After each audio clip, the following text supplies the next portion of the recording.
I mean, it just really. I mean, we kind of already covered like Scootaloo's like whole motive and everything, but I think it was kind of interesting that like the other two like people, Sweetie Belle and Apple Bloom, were like kind of like really against Scootaloo's idea, and also like like you know Well, like, she also also like Scootaloo definitely like really like hated Rarity, and it seemed like they were coming to a head with Sweetie Belle over it. Yeah, it's the ongoing theme throughout it of the main cast of the show steadily falling further and further apart from one another that leads the world to its eventual destruction. So that, yeah, I mean, just seeing more information of that for it, going through. It's a nice bit of continuity, isn't it? Nice theme continuity. I mean, yeah. Oh yeah, I mean that's probably my favorite thing that the story never followed up on.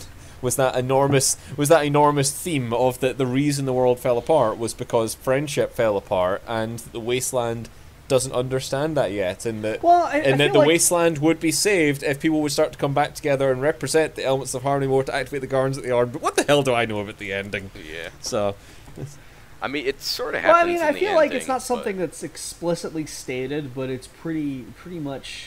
I just mean I would used as have liked to see it do much more Yeah. with that. Oh, yeah, that's fair. There could have been a much more optimistic tone as a goal with that, to relearn what the elements of harmony were as a wasteland and actually like help each area with some ways to do it. Like I said, I'm a bit of a sucker for that classic formula. I agree, and that would have Yeah. been pretty great to see too. Though I still do like the underlying concept of the fact that you've gotten this vicious cycle of the original main six having to take on responsibilities apart from each other, and then their negative attributes being enhanced by the fact that they got no one else to counterbalance them, and then when they meet back up, they drive a further wedge between them. You know, it's Yep. Yeah. Godard. Yeah, that's good. That's excellent. Yeah.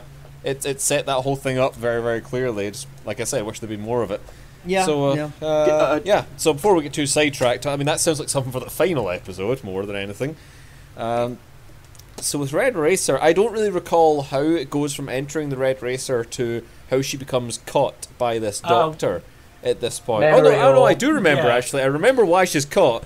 But it's more the stupidest way she gets caught. It's more that section between entering and finding that orb, and what I think she sneaks around manticores and stuff a lot, and then she What she does, she walks along, she sits, she snoops in, she looks through the like a crack in the door or whatever at this lab. She sees this doctor being all diabolical and evil. He's like, I have to go and get more ponies. So he just wanders off out of sight. She's like, well, while he's gone doing that, I'll just have a memory orb while I'm waiting for him to come back for some reason. And then she wakes up. And she's also invisible at this point. Yeah, and then she... And then her stealth butt runs out, then she's like, oh dear. And then ends up waking up on that operating table. Yeah. I can't. But conveniently, she dropped her dart gun so that convenient background pony could save her at the last minute. That's from when they saved those ponies from the raiders and that raider cult. Yeah. Yeah, it does at least bring that back around. Yeah. There is a little bit of conflict. Yeah. I mean, but I still don't understand why they didn't just escort that mare to safety afterwards. They talk about that in the thing. They bring up. They do talk about it, but it still doesn't say, them talking about, man, we really should have done that. Doesn't excuse the fact that they really should have done that. She tells her. She tells the mayor this time. She says, I'm taking you home this time. And then I don't think she does. I think she just gives her the dart gun and says, be on you, like, she's... No, I think it's... No, they take her home. It's just kind of time skip through. Yeah. Oh, no, they like show up to the town and it says they helped fix it up a bit, and then they just fucked off. It is actually a quite nice outcome it's actually a quite nice outcome with her in that it doesn't explicitly make Calamity or Velvet right. You know, it sort of bridges between both of them a little. Like, Calamity was sort of right in that you had to save her, but at the same time they probably should have done more for her, and Velvet was kind of wrong in that she would have hesitated, but at the same time ends up, wanted to do more, and then in the end they don't do it part, but they get her home. And I think it's a nice overall ending it being that mayor. But I'm sorry, I still can't get over this goddamn memory orb. Wait, hold on. I have something to say. I have something to say about this mare that Pip rescues. It's briefly mentioned. You may have glossed over it. But this mare explains that the Ghoul Doctor was waiting for them in Gutterville to capture them and take them to Red Racer. It's like one sentence long and it's easy to miss, but it's there. Yeah. Yeah. It still doesn't excuse Pip deciding to watch a memory orb while sleeping. Yeah, that's the part that everyone's. I mean, that's fucking stupid. I mean this whole bit at the end it's almost like there's a touch of the Fallout 3s about it. I mean the whole sequence of events is like a lost script for Toffee 2, you know? Yeah. Which you should do. I mean, you should do it. I mean, do it, horse. They have this kind of, you know, this action scene through Red Racer where they're just like they're doing stuff and things, and then Pip finds these prisoners and she frees the prisoners, and then it time skips through, just like, yeah, I'm gonna kill this Manticore and all the other Manticores, and it time skips through to killing the Manticores. I'll tell you something that's quite interesting, though. Something that's quite funny. Hang on, I'm not done. And then they do the memory orb thing, and it's just weird having this contrast of, like, you know, a really good flashback sequence that gives you all this kind of this insight into, you know, the pre-war drama and stuff, and then this is set between, you know, Pip's stupidest tactical decision in the entire story and this really stupid B-movie side quest with this crazy ghoul scientist who, it's like, all it does for the story is, like, world build that, like, Taint exists, and this is what it does to, it's bad. Don't go near it. You know, this guy, he's just some random crazy person who you've never heard from again. It's like, what, why? It's so Fallout 3! It definitely fills in that this is absolutely a side quest, which we knew already. It's just intriguing that it went from the idea of, okay, go into that building, pick up some music and come back so that I can, you know, play some more Sweetie Belle, and it kind of took its leap into being this thing about manticores and a doctor doing something to people. I can't even remember what it was. He was like trying to like cure taint or something. He's trying to find a cure for taint because manticores aren't affected, and right. It's a legitimate. I think it's a good goal. Yeah, it's just it's a noble goal. It's just like, who the fuck is this person? Where did he come from? Why is he a scientist? What? I mean, this is a thing that I should bring up about just the general. I mean, clearly it must have just come out of the fact that he saw what we have. He's looked at the general pony populace, looked at their IQ, and thought, right, screw this. Like, clearly we're not getting anywhere here. You know, it's just now like, this is the volume where we were introduced to Taint. Yeah, too. this is the first time we see like Taint's effect on an actual thing. On a pony, it's briefly mentioned in like a PSA by the DJ. Homage, yeah. Yeah, but no, yeah. I mean, the idea. I mean, it is kind of good that like we see it because I do like the taint as a concept behind it. It's a really nice extra twist on top of the radiation. But that's all. Again, that's more stuff almost for later. Yeah. So you know, I mean, but yeah, it's good to get it in. It's just, I think, like you say, it's that sudden clash of, hey, we're on a quest to get some music. Oh god, there's manticores. Let's do this memory orb thing. Memory orb stuff now. Okay, now there's a doctor. I mean, it's very jumpy in there. Parts of this story have a tone problem. It's a bit like Disney's Hercules, where you've got like, you know, this really serious kind of thing at the end where like you got like Meg and Hades' spell is broken but Meg is going to die, and then you have this wacky nonsense as, you know, Herc goes to Olympus and they beat off all the Titans and they throws it in space, the plot explodes, and then 5 minutes after wacky nonsense we have the tense confrontation with Hades in the underworld. It's that's kind of what I think you brought this up last time. I'm not sure. I don't remember bringing it up, but yeah. Anyway, but no. This Ghoul Doctor, he comes up again way later in the story in the Citadel. What? He does, right. Yeah. I like Wait, Gadog. what? I thought you died in Gadog, this back one. me up on this. This Gold Doctor is mentioned again, like near the end in the Citadel, right? You mean the cathedral? The Cathedral. I Yeah. can't remember.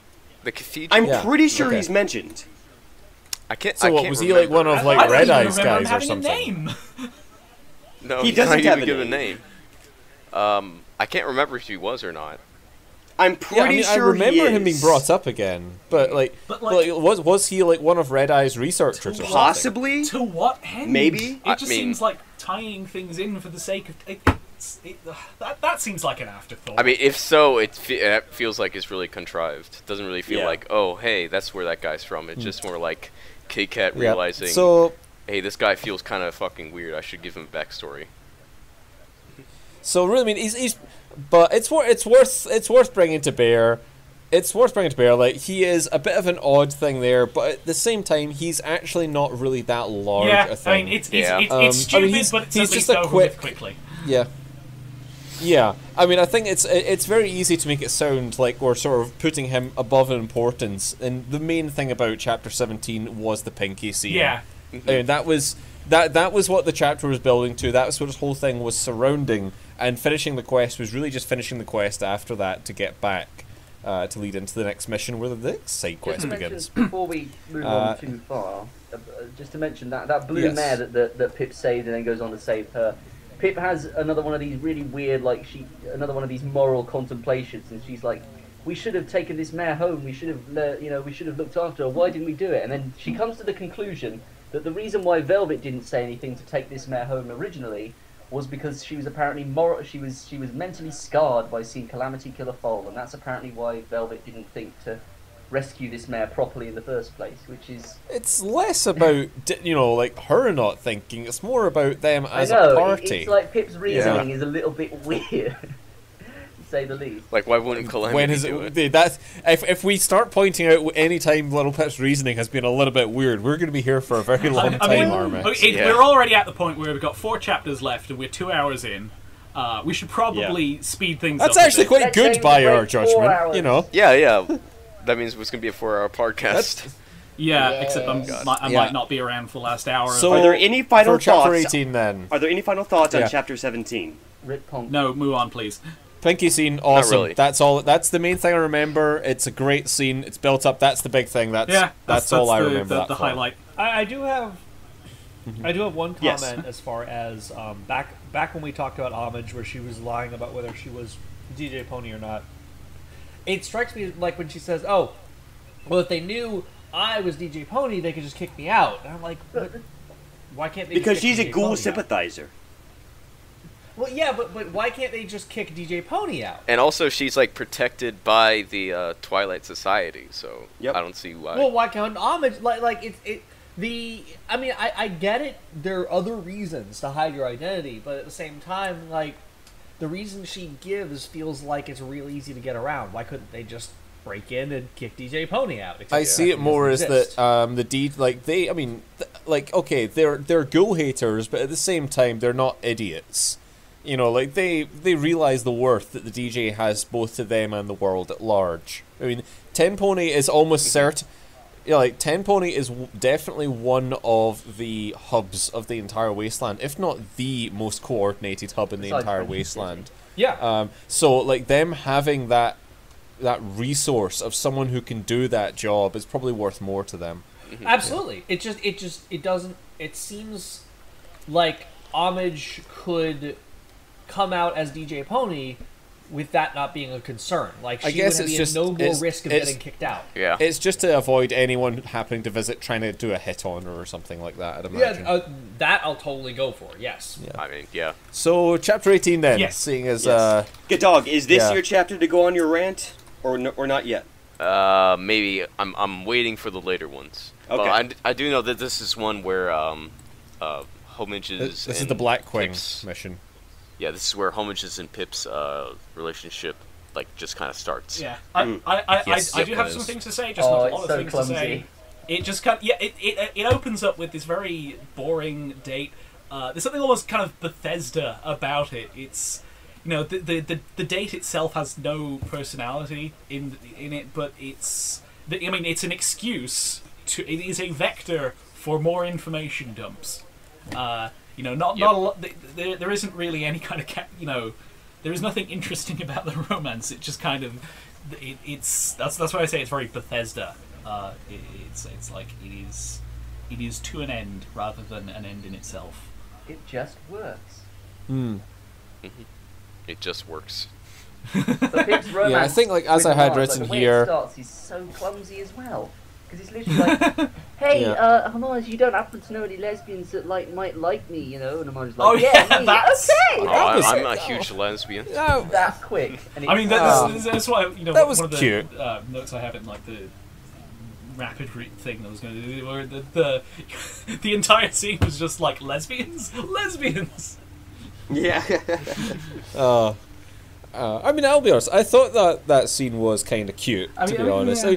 I generally had it down as start of relationship, had cute promise, but never explained nor developed, and that's really what it comes down to. Is like, I mean, they can have some cute moments, like way in the future when they're playing in the rain and stuff like that. But it's more just like that background personality behind it that maybe could have had a little more throughout this sequence. And before we get past the openings of this chapter, I just had a little thing there saying that single word openings are getting a little old by this point in the story. Gimmicks! Never been a big fan of them. I'll say this: I Little Pip's whole trying to get information about where she might find a girlfriend from Homage, like, on its own, I agree. I thought it was kind of cute. It's so dorky. I just had this moment. It's like That's it's why. like a DJ Pony 3. I don't suppose you've got like a Lonely Hearts page or something I can apply for, you know?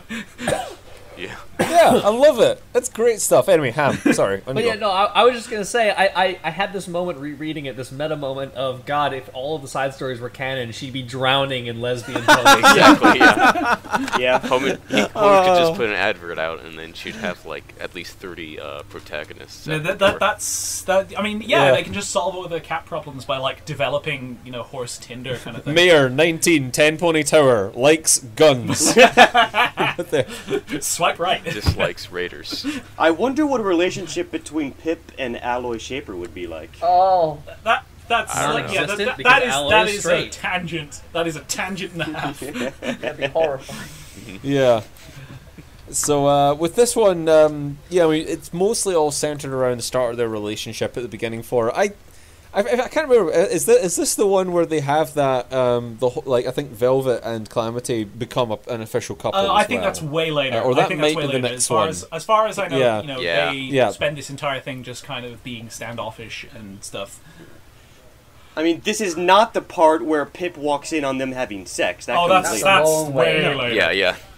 They're at the moment where everyone can see this is going to happen except for them. And Pip is like, just fuck already. Yeah. Yeah. So, yeah, I mean, the majority of this chapter is another Fallout 3 mission XP with another side quest, which is the Blackwing mission. Yep. Yeah.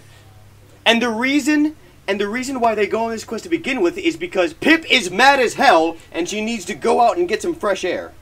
That's like, the reason. Yeah, that's the entire reason she goes out. She's just like, I'm going for a walk, and I can't tell these people to, you know, fuck off and leave me alone while I'm going for my walk. They just all follow her. Wow. That is very Fallout, though. Like, you're sick and tired of one quest, and you go and just go off somewhere and end up doing another one. That's very Fallout. Yeah.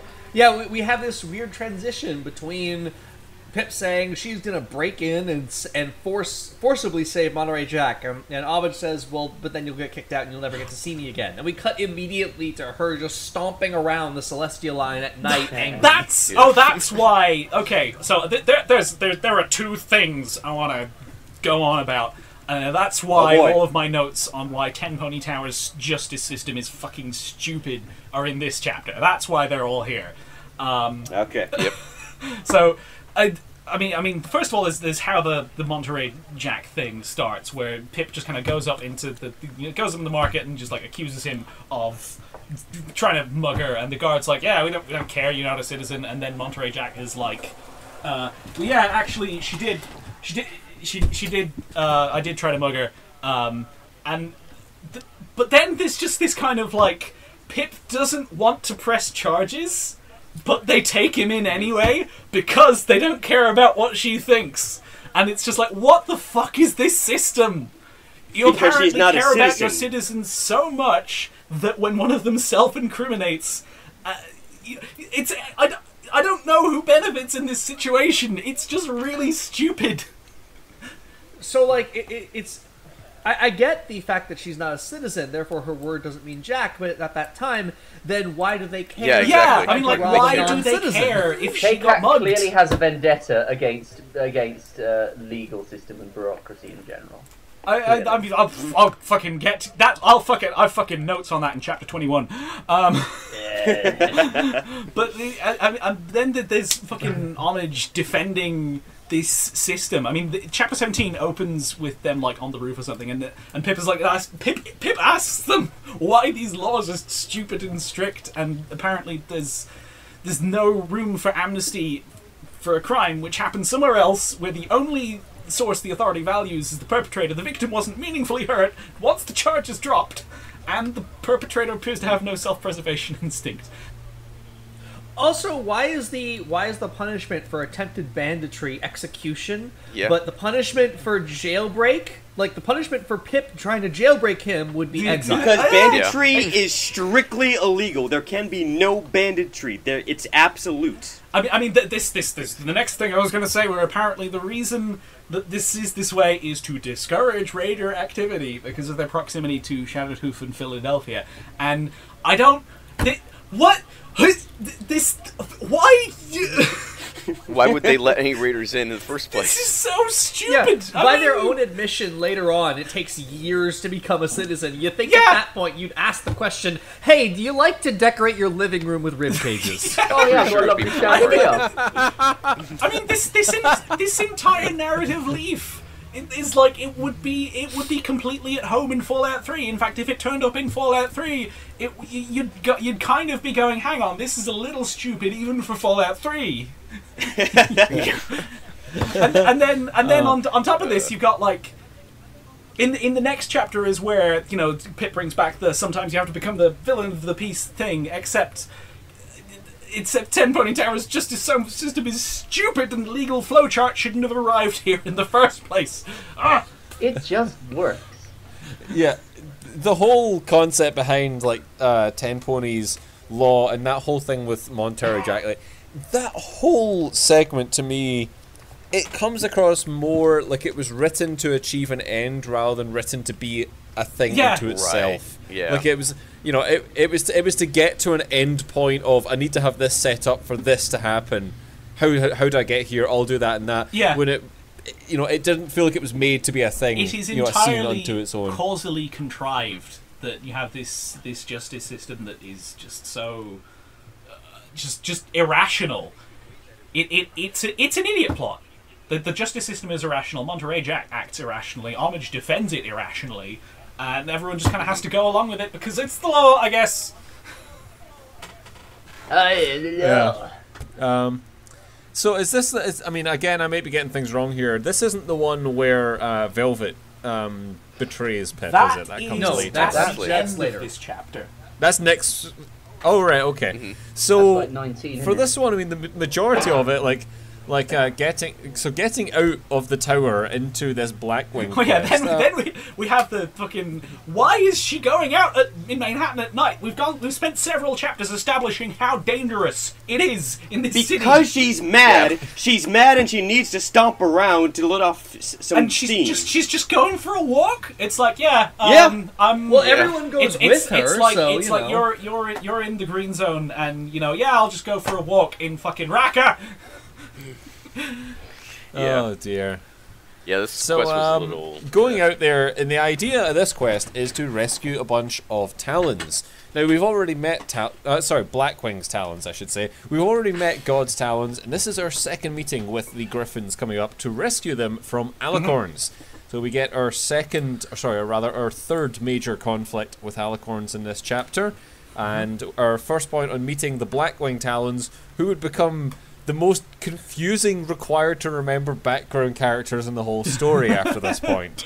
Was it this chapter or was it 14 where there was a note that the alicorns were of varying builds? I think it's this chapter. I don't know. I think so. So I think this is really where we start to see the whole "oh, I remember this" aspect of the alicorns really start to kick up. But this is a fantastic sequence of action. I mean, yeah. There's a lot of different areas. There's a lot of different ways of defeating them. There's a lot of different outcomes with the alicorns.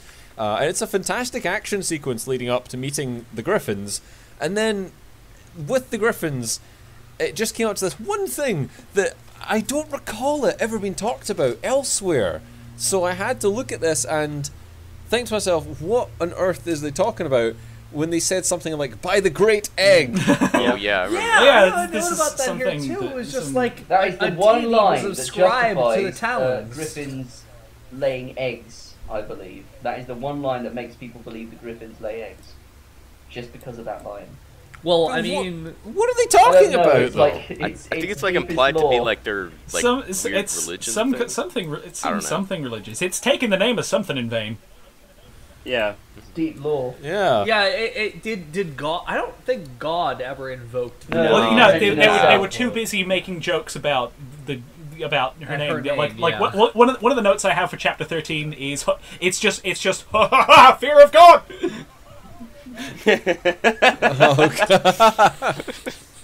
Yeah. So, I mean, Mother you know, of she God. rescues a bunch of Griffins. They're very thankful. It's essentially the, what were they called in Fallout 3? The Riley's Rangers Yeah. quest. Yeah, it is a bit.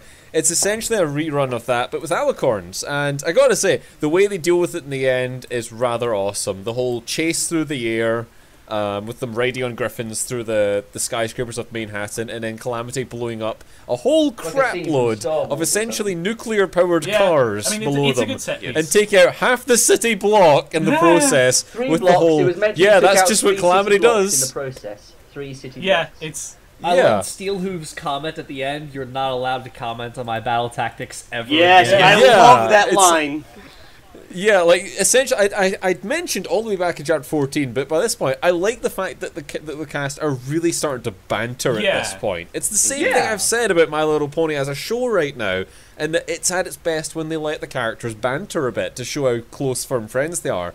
And this is really starting to highlight that, and the fact that there is this running reputation that if you let Calamity make up a plan, something somewhere is probably going to be Well, absolutely there's a demolished reason at why some his name point. is Calamity, though.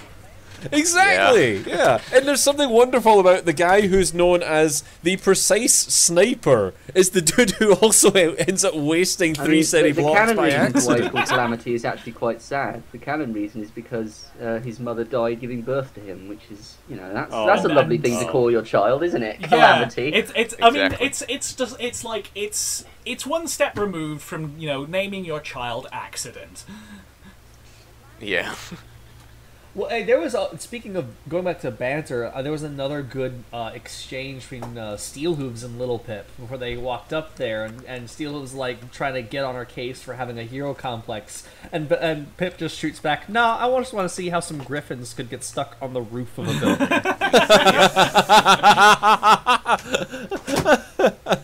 Oh, okay, that's Yeah. pretty good. Yeah, but we also and that gives us basically the third alicorn power too in this chapter. Oh, yes, yes. Yeah. Which it's always struck me as a weird power, but I don't dislike it shield. or anything. It's just like, yeah, the externally created shield that the Alicorns have to focus on to the exclusion of everything else. I think it's like that whole side of the green alicorns does tend to come up as the sort of the also child in some ways, because Yeah. you've got the purple ones, which are very clearly a Twilight one, and they've got their teleportation, which is associated with Twilight. Right. You've got the blue ones, which end up being Trixie, who's like the obvious main goddess character, and then you've got the green ones who have the sort of I'll think of some other technique to have them, and they're based off these two completely unseen unicorns from the background story yeah, of they They turn somewhere. up in like logs and memory orbs and stuff in Camelot. Mosaic Yeah, and it's like Jethro. nobody really knows who they are. It's so They're I mean, apparently where the they're apparently where the telepathy comes from. Oh yeah, because Yeah, they were like yeah. That's they were right, like that's they'd been right. yeah, telepathy they are, or something. they are.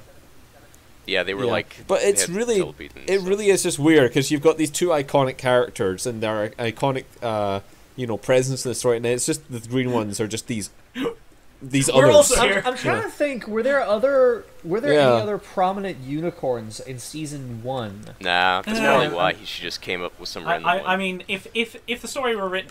If the story were written now, then you would have had you'd have Starlight Glimmer in there, you'd have Sunset Ship. Definitely in there. Starlight, yeah. Oh yeah. Well, the Yeah, problem, yeah. the obvious problem of writing the story now is that Twilight is an alicorn. Oh yeah, that would also be the other Yeah, problem. that just puts a hard stop on anything past season 4. Yeah. Yeah. That's a Oop, good point. sorry. Yeah. So so they're kind of oddly designed, but at the same time, no one really thinks about it after that point. Even the green ones don't tend to get used outside of very static sequences after that. So there's not a lot really. I mean, actually, no, sorry. No, I think I'm telling because I think there's a rather inventive use of them in Canterlot. I'll have to wait till I get there.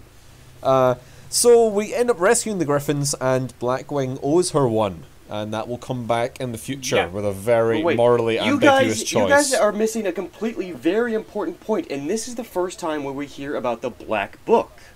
Oh yeah. Oh yeah. I have That's this right. down here as lol just casually bringing up the necromancy and stuff. The Griffins just casually say, "Oh yeah, we're after this this really powerful black book of magic for our client." Yeah. Oh yeah. That's what the Blackwing's Talons were there for. It's just kind of casually, they just casually drop it.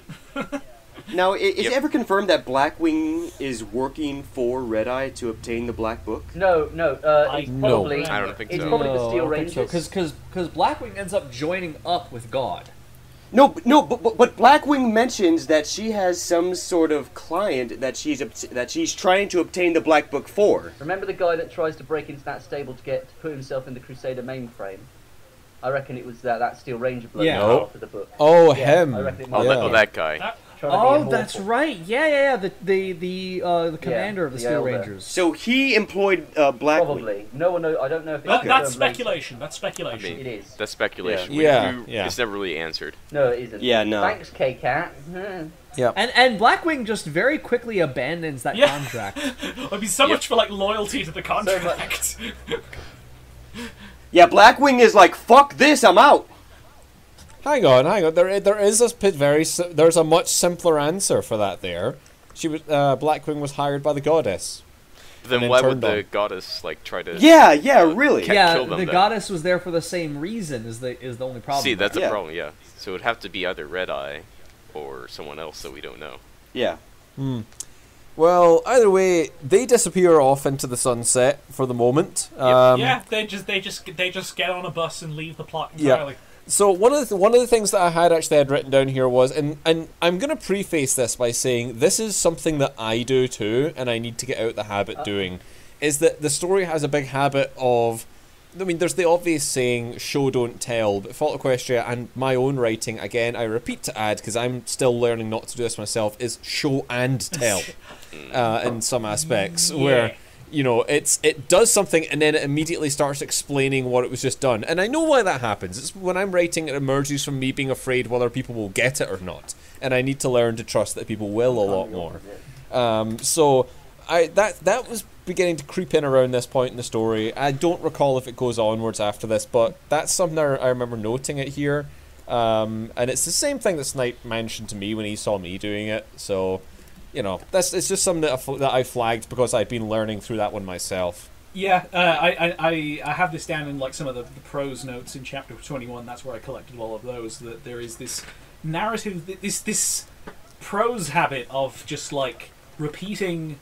Yeah, it's like you were saying, showing and telling, where you just kind of describe something in the action and then have it come out in dialogue. Where it seems almost like a screenplay habit, where if that was in a screenplay, it would make an awful lot of sense that you're describing a thing that is a direction for the director, and then you have the character saying something which calls the audience's attention to it. It's repeated for two different reasons, whereas when it turns up in prose, it just comes across as repetition.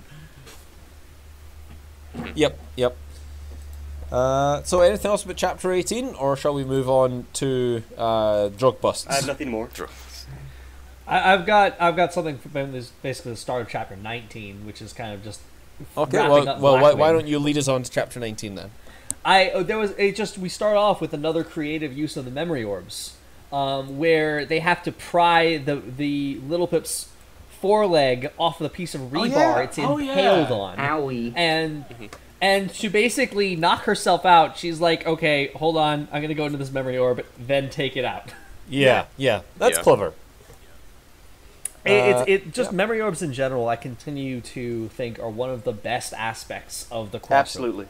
Yeah, there's a lot of clever uses. Oh, yeah. Yeah, I mean, because the one complaint I've had about Fallout itself for so long was that it doesn't do enough to play on the emotions of having lost the past.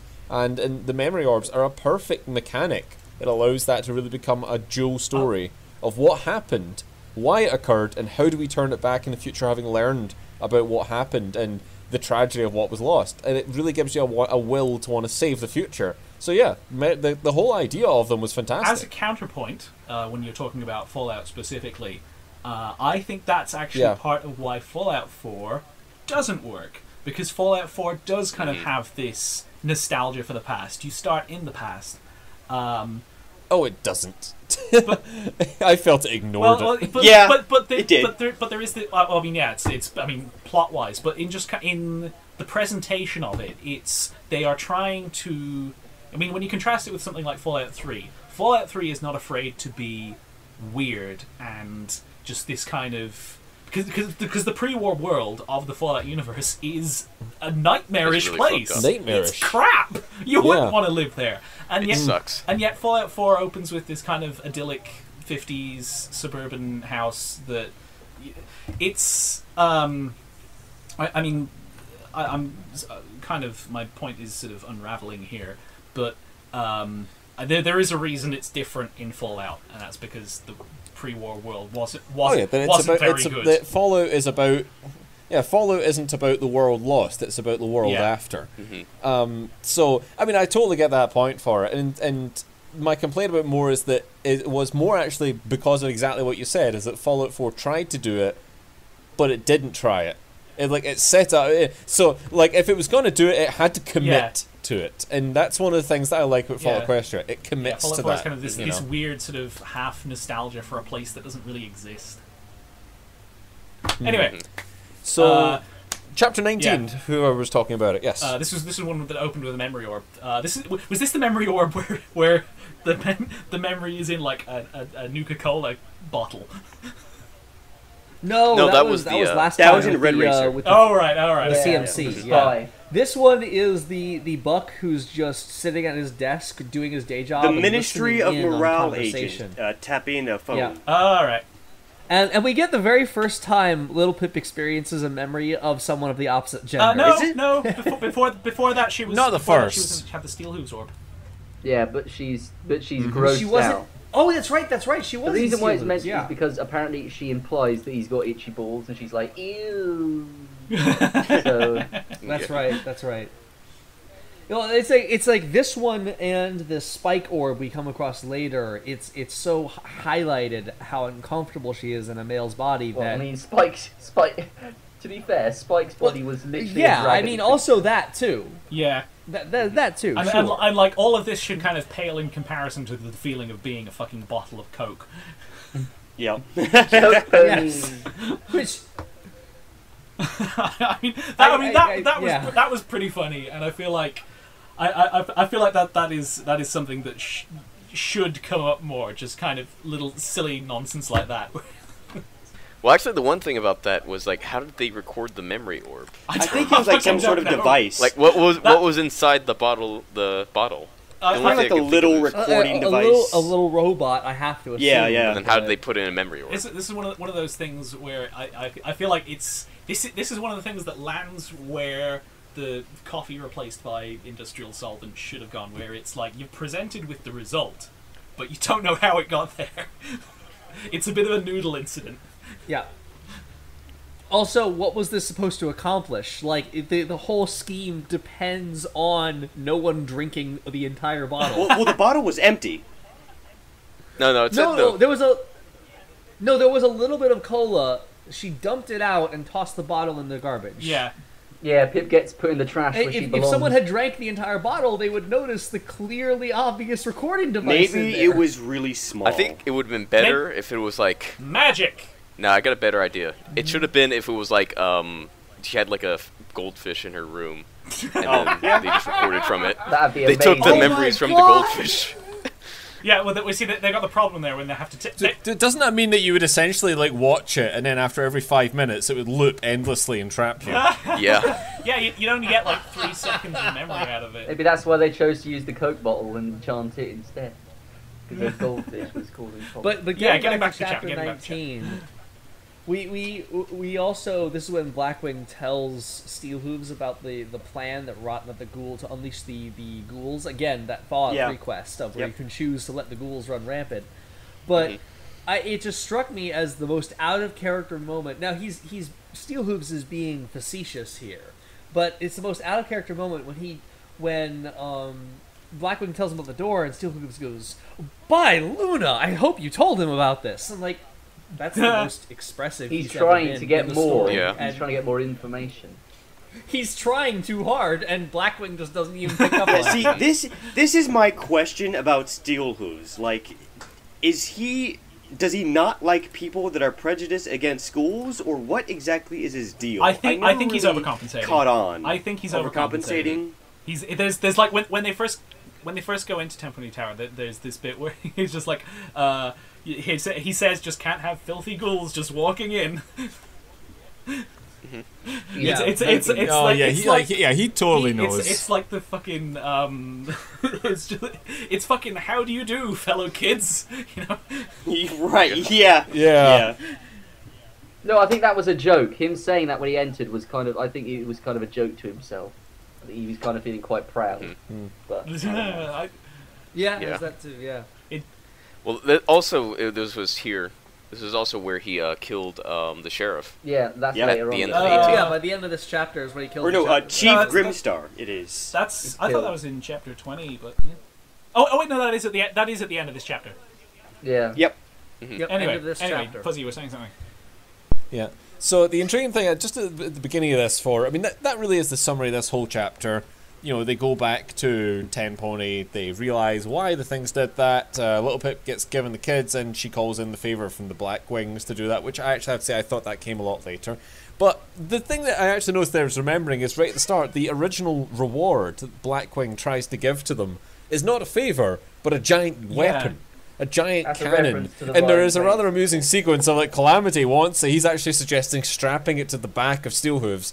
And Little Pip of all people denies him that because Calamity. like she sees it more as a danger to Yeah. themselves Yeah. by this Yeah. point. Like, he has enough Calamity collateral gets so sad at this about it. point. He's like, no. Yeah. Yeah, and this chapter 19 is also when Velvet betrays Yep. Little Pip. Yeah, that's the one. Is we have the whole sequence of Little Pip building her dart gun at last to replace it, gives it to Velvet, and then who immediately turns and shoots her. And that's an important one there because Velvet- at this point of the story, Yeah. every single main introduced protagonist has now shot Yeah. Little Pip. This is when she's at her most paranoid as well. Like she is like Yeah. they are all fucked up after the 3-block explosion from the last one. They are waddling home. Yeah. And Yep. But still, Remedy finds a way to manipulate and trick Pip into doing that whole situation. It's very interesting.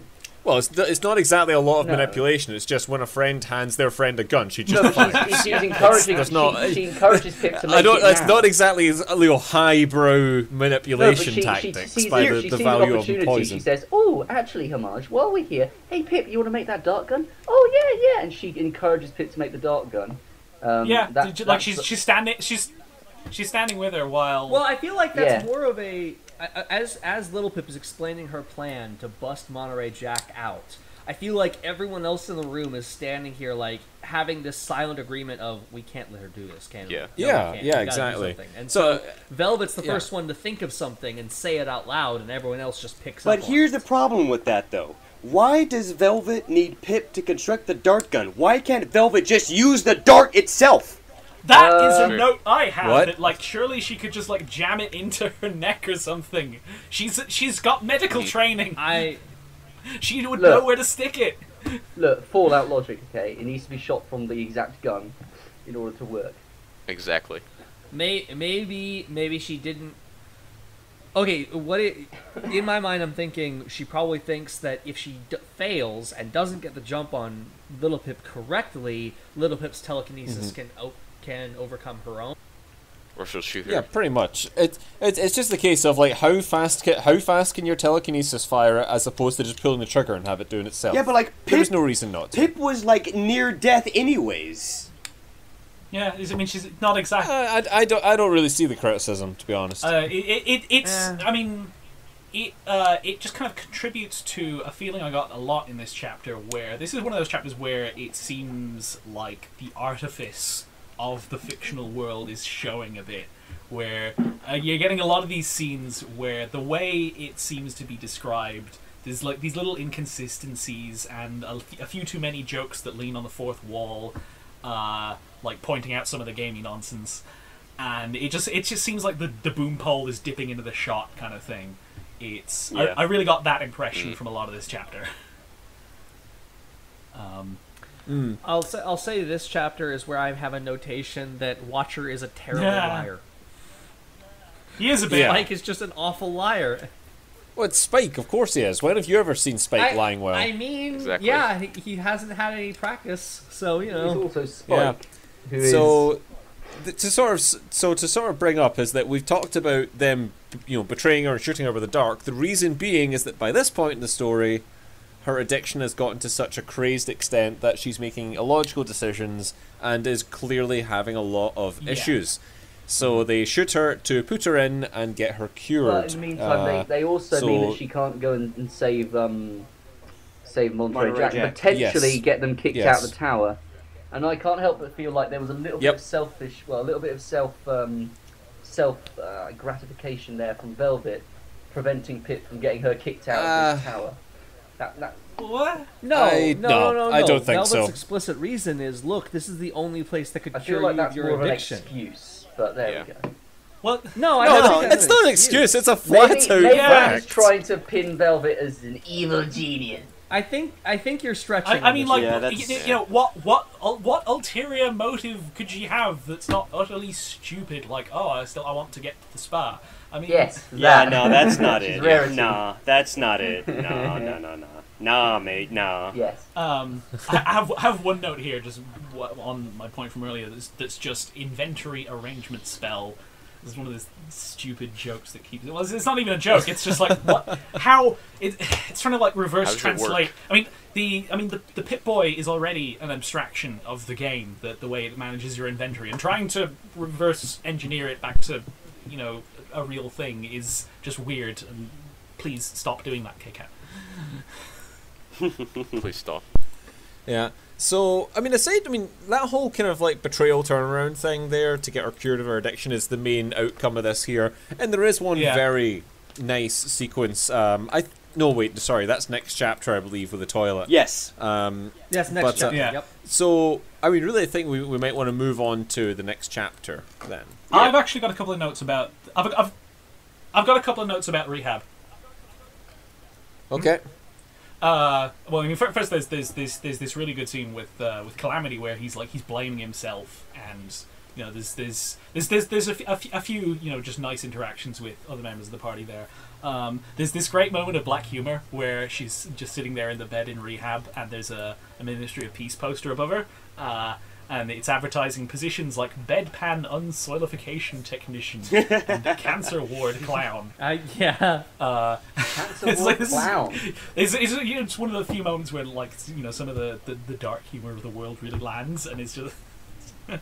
There's this moment where Helping Hoof just randomly gets a little bit political, where he says that Ten Pony Tower is not a socialist commune, and that the kids will be kicked out at the end of the month. And it's like, Jesus Christ, the way he makes it, he makes it sound like it's fucking Rapture, Doesn't he say it's a meritocracy at some point as well? Yeah, he says it's a meritocracy specifically, and it. Is that Helping Hoof, or is that the lawyer that she meets? I mean, it's the way he says it, it makes it sound like he's fucking Andrew Ryan, Yeah, a little bit. Yeah. Ham, did you have something to say? Oh yeah, no, I just had the one last comment about Watcher trying to stealthily meet with Little Pip at this point.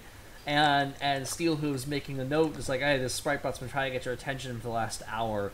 And I'm just thinking to myself, this is not helping Steel Hooves' underlying suspicion subplot about her being some kind of black right, yeah. And I know at that point, like later on, it's explicitly stated. It's just I just look at this and like this is just really not helping things, is it?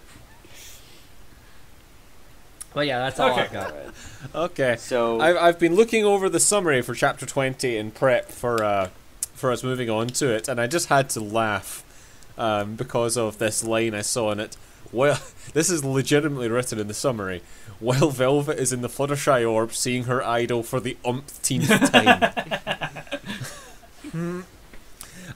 So chapter 20 is when things start to take a very distinct twist towards what is sort of the main quest of the story. Yeah. Finding its major components. That comes the chapter after, but this is where we start to move towards it. Yeah, this is where the plot shows up. Exactly. Yeah, well, so we have the return of Watcher in this chapter. He brings a quest to Little Pip, asking her to retrieve something called a black opal, I believe. Yep, that's what he wants in exchange for, I think, meeting. No, the meeting in person comes later. No, in exchange for nothing. In exchange for nothing, essentially. It was in exchange for getting in contact with God to let them get in contact with Black Widow. Oh yeah, that's what it was. Yeah, so she has that quest to retrieve the black opal, which is, of course, held by Homage. So there is I need to really figure out whether I want to say homage or homage, because I've said it in both ways throughout this. So as with that quest, that brings up that little conflict between them there, and we have their relationship sort of like building as Homage takes care of Lil Pip and the aftermath of her addiction. So, this chapter ends with them leaving Manhattan, and I'll leave the little bit at the end of this chapter for after we've talked about the stuff first. But this really kicks off with Little Pip overcoming the rest of her addiction and the aftermath of having her addiction cured. Strenuous activity. It's got a very nice scene with her flushing it all away. Granted, I'm wondering what toilet in the world can flush that many times to put full tins down it. She's just emptying It's a very the tins. efficient sanitary service in Ten Pony. Also, that is after again itself some as well. sophisticated plumbing in Ten Pony. You were all talking at once there, so Yeah. I didn't actually hear either. Of course. My bad. Carry on. Ham, repeat what you said. Oh, I was just gonna say it's some very sophisticated plumbing. Yeah. There. Yeah, definitely. Horse. And then what did Horse say? So after that, this is where the relationship really becomes proper. She's making a meal for Little Pip. They, spend the night, and Little Pip agrees to get Homage access to Philadelphia's towers, cameras, and radio transmitters. Quest accepted. The plot has shown up again, but even then, when you think about it, that whole quest to Philadelphia is actually a side quest. It is. Yeah, Those iconic chapters that convinced some maniac to do a thing about them was just a side quest. So so going on from that there, Homage is also demonstrating some of the more intriguing aspects of the world design in this chapter. What was it called? The Star Blaster. And the idea of there being eldritch abominations watching those from above, and that maybe there's something to the legends for this appearing. Obviously, But she also has Wild Wastelands, so it's kind of... Yeah, exactly. So, she mentions, as that all comes up to it, it's a lot of setup with those various aspects throughout this whole start of this chapter, with the whole thing about the Star Blaster, with stuff about getting the Black Opal, with it, and with Homage and Little Pip coming closer together.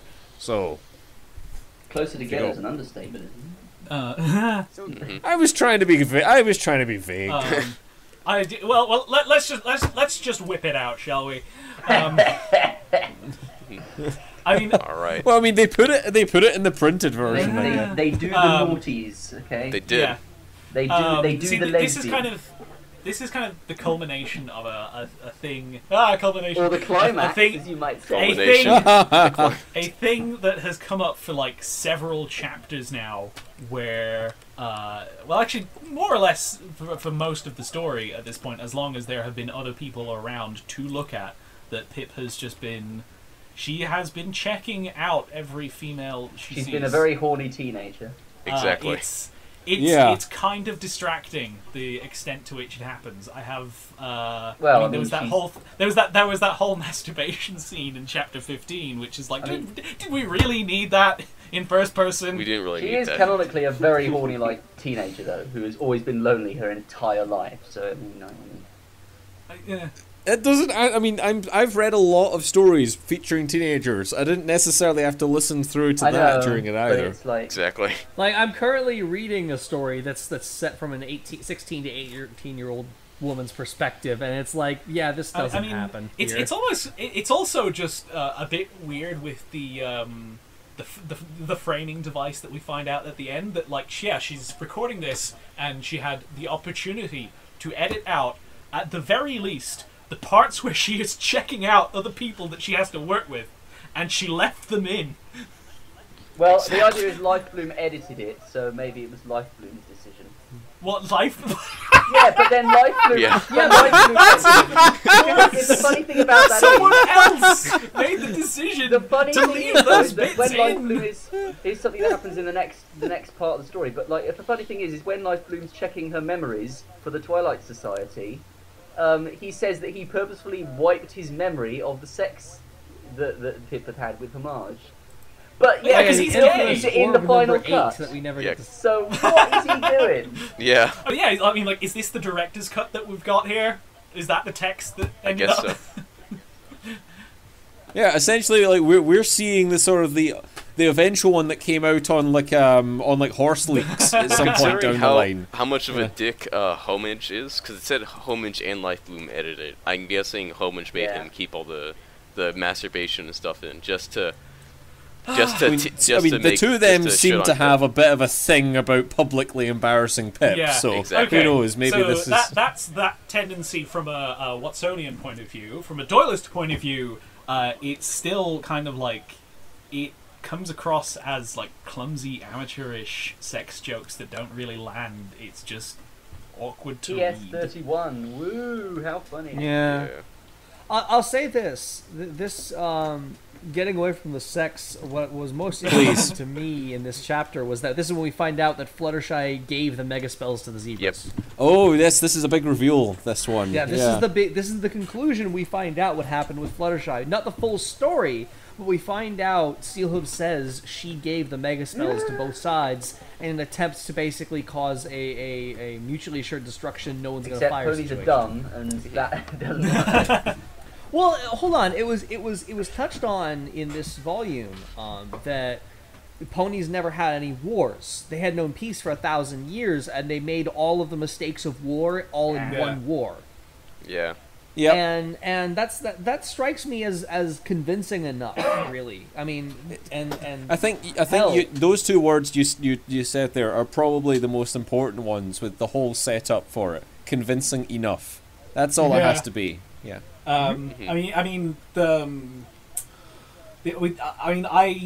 It's never anything that really bothered me about like the fact that this Mad situation didn't work, because Mad is Mad, and in the real Cold War we had a lot of near misses.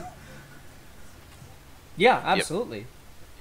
Yep. And we had a lot of puppet wars, basically, that they, in the fictional world of ponies and zebras, didn't exactly have nations that they could prop up and say, let's go fight the war between North Griffin and South Griffin. Yeah.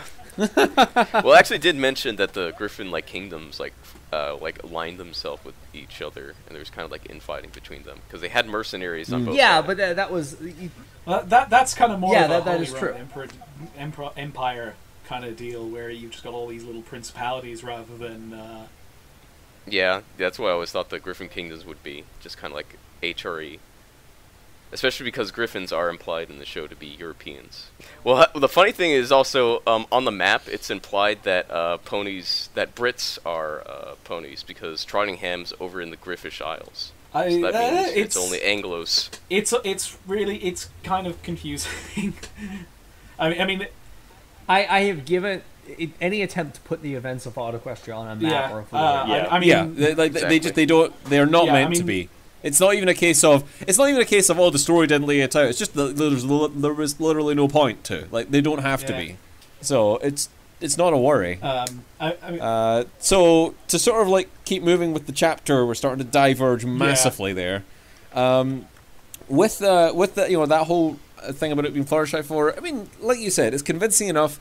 However, it will never get rid of the years and years and years of almost the meme about Fluttershy just literally destroying the world. And in some ways, you can see why some people believe it. You can see why it wouldn't. It's just a whole big mess of good intentions gone to bad outcomes, which sort of sums up the whole idea of why this turned out as it did. I forgot in this chapter is when they mentioned that Equestria had been at war for 10 years by the time Luna took over and founded the ministries. Yeah, it's not a short thing. Like, it's a whole generation. Canonically, if I remember right, the war lasted 20 years. Something long like that. In, like, all of the memory orbs, all of the main 6 are, like, they're graying, and they are at least middle-aged. Yeah. I mean, probably the most eyebrow-raising thing about that is that Applejack must be like getting. I mean, considering she went into Stable 2 pregnant, she has got to be a bit old to be having a child. She's potentially in her that's true. I hadn't considered that. 40s, late 40s. I mean, I would argue that she's possibly pushing 50. Definitely. Yeah, it's possible. Yeah, I always picture them as being in their 50s by the end of the war. Just about to not be able to have kids, and she's just managing by some miracle. Which has all kinds of health complications on her own there too, but we don't really need to get into that though. Yeah. But we also this chapter get the pilot. Yeah, that's kind of just near the end of it. I have a note or two about Pyrelight, which is just that, does Pyrelight actually have a point in the story? I have genuinely forgotten. Just to be a bird. I think the only real purpose Pyrelight serves is much later on in the story where she bleeds radiation to cure Derpy Hooves. That's it. I always looked at it as here's something that provides a moderating influence on Velvet, who was starting to take a little bit too much after Little Pip. Like here's a pet for her to take care of that suddenly she feels like she has to tread a little more carefully. And also, just I like the concept of the Balefire Phoenix in general. I mean, yeah, it's a neat idea, and I can see it being that kind of playing that role, but I feel like it's introduced a bit late. I feel like to properly fill that role, it maybe should have turned up a little bit earlier. I'm not sure how you would work it in earlier, given the rules established by the story about the Phoenixes. I just feel like from a Doylist perspective, it turns up a bit late. So the other kind of big thing with this chapter that really comes across is during the whole quest to try and take something from Homage, essentially. There's the back and forth. There's the why would you steal from me? There's the getting it, allowing her to take it. There's a bit of a hoo-ha back between them about that. However, in the end, they make up, and Homage gives. I don't think Pip's stolen from Homage yet. She asks her for the black opal in these chapters. Yeah, she just asks. She resolves to ask her about it. There is a moment where she does break into Homage's but that's a lot later. But that's way later. Oh, is it? So that's a different thing. Okay, well, she does acquire the black opal, but there's the more important acquirement here that Homage gives Little Pip the Pinkie Pie statuette in this chapter. Yes. So this is now our third one, I believe? Third. Yep. Yeah. I thought it was our fourth one. And it's also another season, 1 meme where it's like, awareness. Yeah, it was a nerdy. You know what? I thought it was cute. It's her perception. It gets away with it. And there was... So let's see here. She had the... She got the rarity statue at first, right? Yep. Yeah. And then she got Applejack. And then she has Twilight's one as well. Oh, did she already have Applejack at this point? I'm just looking it up myself. She should have 4. She should have 4 statuettes. She got the Twilight one from Pinkie's corpse. It was in her ribcage. Yeah. She's Yep. got the Applejack one, which Yep. is the first one Yep. she Yes. found, and then she's got Yep, it is 4 of them. Yeah. So, 6, 10, 17, 20 for chapters. And we won't see one of them for a little while yet. So, with that now, she has the Black Opal, she has the statuette, she's recovered from her addiction, and she and Homage are now an official, fully fleshed out couple. Fully fleshed out. In as far as that relationship does get fleshed out. That's as far as they'll go, yeah. Yeah. So at this point, we now also have another addition to the overall, kind of method of how this story actually lays out. Because to this point, the story has been a journey from the stable to Ponyville, out to New Appaloosa, to Old Appaloosa, over to Shattertooth, and then to Manhattan. But at this point, they now acquire the Sky Chariot the Sky thing, Bandit. whatever it was called. The Sky Bandit. The Sky Bandit, that's what it is. They've now acquired the Sky Bandit, and from this point on, the story does not require them to journey on foot. And this was a very good decision at this point, because more side quests on foot would have been terrible. And it only needed to have that first, third of the story involving that actually travelling around, a bit more than that actually, it's more like the first half, in order to sell the idea of the scale of the wasteland and the journey of the characters. But now, they can journey hop. And the first one they use that to is to go to Watcher's Cave after Little Pip rather smartly says, okay, I'll give you this, but only if you agree to meet me in person. She has all the cards in this case, and she plays them. Yep. Yeah, so now they head off there, and the chapter ends with the big reveal as to who Watcher eventually is. It's Spike. I have my note here that I like the image of Spike just kind of being all nervous and panicky as she's waiting for her to show up. Because you can imagine. Because he comes out of the cave and he doesn't sound all big and boomy. He's just like, hi, I'm Spike. It's great. Yeah. Yeah, the portrayals of Spike in the next chapter, as far as how animated he is and his reactions to things, still showing sides of the timid dragon he used to I like be. it. It was really, really good detail. Ending on this, I suppose, just before we move on to the real detail of Chapter 21, I suppose the last thing is if anyone's got any thoughts or queries about Watcher being Spike, and, how that turned out for you. I think that particular aspect is fine. I think I always suspected liked it. something when Pip watched the Black Opal. It was like, why would Watcher be interested in a memory from Spike? And it was locked up in Twilight Safe specifically, so it's like, Yep. Yep. That memory. We will come back to that in future. We will come back to that one. Oh my god, I can't When wait I to was that reading one. it at the time, I was just kind of reading fast enough that I didn't sort of sit down and really stew that for a bit before the reveal happened, Yeah. But yeah, it was a good reveal. It's a logical memory, and the fact that as he says, it's the last time they were all together. That's got a nice sense to it going in there. So for chapter 21, titled, again, we have another of the chapter kicking in here. This is, or however it goes, the Heart of Twilight Sparkle. And this chapter, to me, is really the summarizing of exactly the point where I thought to myself that I knew what the ending was going to be, essentially. Like, this chapter and its reveal about the Gardens of Equestria, the Spike protect. Yeah, it's the reveal of the plot device. Yeah, exactly. They forget to use until the end. They that, do it off screen. In that ultimate conclusion of that habit I mentioned about awkward scene cuts, the culmination of the plot of the story happens off screen. Exactly. But let's not go into the ending too much. I really like the idea of the Gardens of Equestria, how it uses the elements of harmony, and at the time as I was first reading it, I was like, oh, so this is our analog to the Jefferson water purifier, right? Yep. And I was wrong. I was totally off base, but at the time I'm first reading it, I'm like, this is a really good take on that. I like this. This is a good blending, and ultimately, of course, not really capitalized on within the narrative. Yeah, unfortunately. it's like it sets this up and then it kind of muddies it.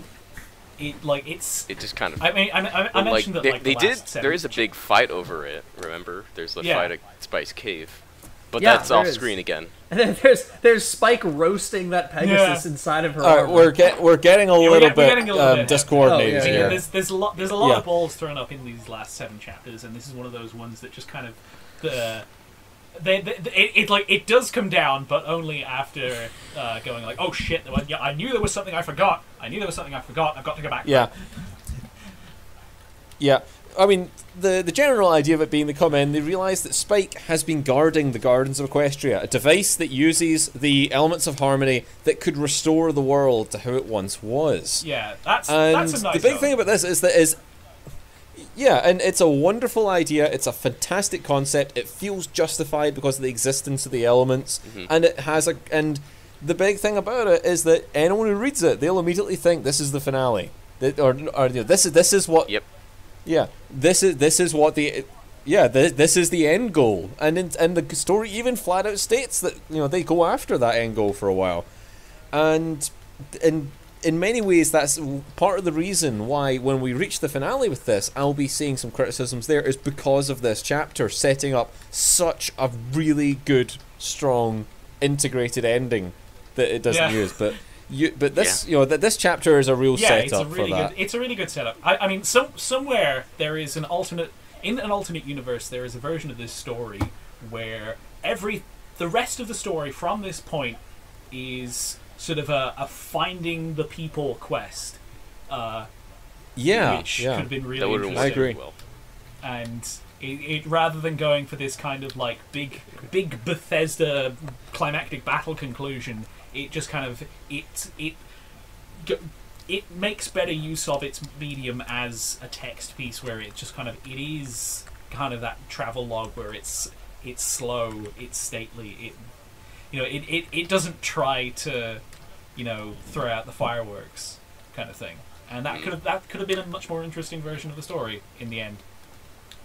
Well, I also was going to say that it would have also made like Steelhoof's death a lot more impactful, because if it was about finding all those friends, because if maybe thinking that he's going to be one of the elements of harmony, and he's dead, so they're kind of it would be them like lost for words, like who how do we move on from this? What do we do now? Yeah, what do we do now? Yeah, that's a good call. That's a good call. I mean. And it would have made Little Pip not actually being one of the elements a bit more. Yeah. Yeah. I think the thing that this chapter really sets up for it to sort of ensure we're staying on this chapter is the title of it. The Heart of Twilight Sparkle is very telling, because one of the things that goes to extreme lengths to prove is that this is not just a device that other ponies are going to come along and save the world with. This is the final fling a light into the future effort of Twilight Sparkle. This character we've been following through a lot of seasons, and we know what she's capable of when she feels her world is threatened. And this is sort of the last thing, this is fitting to her character as a last gasp hope that she would put something forward like this. It casts a wonderful optimistic light, and that by the end the main six were maybe starting to realise, and they just didn't have the time left to do it themselves. Right. And that really brings the new protagonists of Little Pip and Calamity and Velvet into the same task as the main six. And it really, this is to me the chapter that takes the party and says, right, you are the continuation here. You are going to have to take up the mantle. You're going to have to be the ones that do this, that they just ran out of time on. And that's very powerful. There's a lot there. It pays a lot of tribute to the characters from before and gives the new characters a lot of meaning. It's a passing the torch chapter. Yeah. Very, very clearly. I also like it, as far as, again, the title, The Heart of Twilight Sparkle. I also like it as a foreshadowing with Spike more explicitly saying, look, you might hear some terrible things about Twilight. Just remember, this is her. Yeah. Right? Yeah.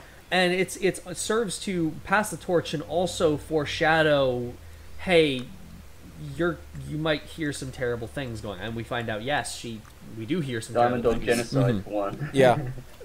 Definitely. I mean, it's just such a clear-cut thing of, of telling the end of the main Six's story, that they saw where they went wrong and she tried her best to fix it. And it's the sort of optimism that I feel that the past really needed. So I'm really glad that it's directly in this chapter, that it didn't go off as a criticism with the main six just dying off while having done everything wrong. Like, it did allow them that last little moment to shine. Yeah. And this thing is the result of it. So it's got so much important meaning to the story that I think often gets understated. Yeah. I think that might actually be one of the reasons why the story is so enduring, where it's not like it. I go on a lot about how it seems to have just like miss the point of a lot of Fallout satire, but like this, I think that kind of that little glimmer of hope kind of thing, it does actually resonate with a lot of people, where it just kind of it makes it a big dramatic good and evil kind of story, which people like. I mean, I don't think it's as smart as it could have been, but it's definitely, it's got something that means something to people. Yep, that's exactly it there, yeah. It allows itself to be more MLP and less Fallout in this chapter.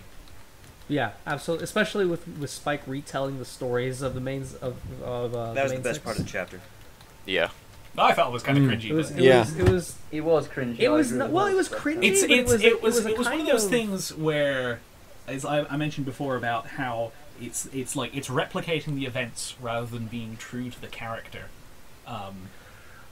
I agree with that, except for we just came off something incredibly depressing, where we see that we've just been shown the Gardens of Equestria. We've just been given the fact that this is how their story ended, with them trying to make a solution that someone someday might be able to fix what they've done.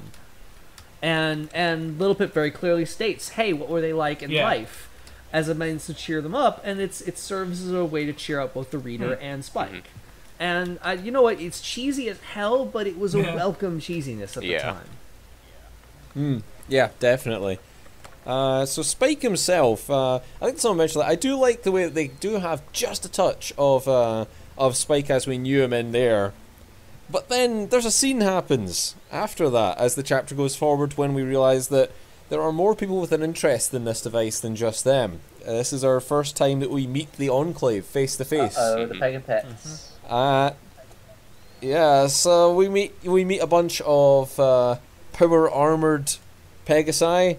They come in, they start demanding, and then a very awkward scene happens, because they sort of stand there and Spike leans down and then does a very graphic execution, just sort of out of the blue. Yeah. Just I mean he just happens. Not only that, but like he prefaces it with the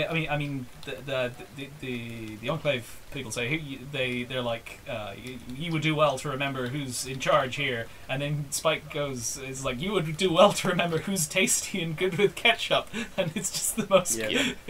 I guess it's Spike. It is going to be a little bit lame, but at the same time it's really lame. It's like it references, isn't it? It references a really old fucking meme about don't fuck with dragons, for they are like, because for you are like. That fucking meme. I'm not even going to say it because it's cringeworthy. Like, it's K-Cat inserting insert a meme moment that K-Cat seems to love. Is it now? That Fluttershy dragon episode? I'm not familiar with that meme, but basically it's like it's. I think it's a play on like a Gandalf quote, and they said, don't anger dragons, for you are tasty and good with ketchup. That's the meme, and K-Cat. Yeah, and K-Cat literally just inserted it. I just find it it's just such a strange scene, because he kills the Enclave and then nothing's really made of it after that point. And the Enclave aren't even really intimidated as well. That's kind of like, they've suddenly just walked into a dragon cave and there's this fuck off massive dragon. Pip and her party are all terrified, but these Enclave Pegasi, who I can assume are more civvy in, than these hardened wasteland veterans, the hardened wastelanders get terrified of the dragon. But these fucking Pegasi just turn up and say, "Oh, look, a dragon! Let's insult it." It's kind of, it's a bit weird. To be fair, what sets Spike off is not any threats, but actually just insulting Rainbow Dash. To be fair, their air force is built out of ships that were designed for killing dragons. So yeah, but they don't have an airship with them. That's true. Yeah, this is true. I mean, the real thing for me is like it's more just the fact that he just straight up murders one of them, which is strange to see Spike doing at the best of times. But not even that, but just in the method of this very precise method of execution via sending fire through the inside of their suit, and then that's it. It's never really referred to again. It's just this. It is because when Pip's in that scene at the end, towards the end, where Spike sends her to Celestia, there's just this surprise dead body there of that man.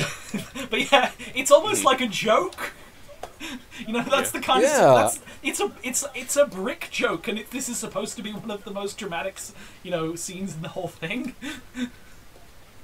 Yeah, kind of. I just don't get. I just don't get this scene at all. I just don't get why it was added. It skews the emotion of this chapter that it's been going for thus far. It feels uncomfortable to watch after so much optimism, and then it leads into nothing. Like later on, sure, the Enclave attacked the tower, but you didn't need to kill one of them. It was already established that they wanted something in there. So I just don't have any idea what it was trying to accomplish with that random you could murder. kill one of them, but have it be like Spike swats at them in anger because he's having this flash of rage, and that kills it because, hey, it's a dragon swatting you. Or I would have just had him just like roar. And they'd all run away scared. The other thing I can think of is that Keika needed that needed to like lay down the brick of, hey, Dragonfire sends things to Princess Celestia, and that's why. But it doesn't mention that the corpse disappears, though. That's only mentioned. Well, it's yeah, but it's I guess it's only mentioned later. But it's like a meme later. I mean, it is. I think it would have worked better if it Spike was explaining about how people wanted to get the thing. He showed Pip a bunch of charred Enclave armor that just doesn't have any body anymore. It's just their bodies are completely burned and gone. It would have been better. Yeah. Rather than graphic murder. Yeah. Yeah. Kind of. I have I also have a note here just saying cloud seeding is true. And I'm trying to remember exactly what my point was with that. This is the part of the chapter that I'd like to point out. You guys say that the Gardens of Equestria is the setup for the end of the story. I beg to disagree.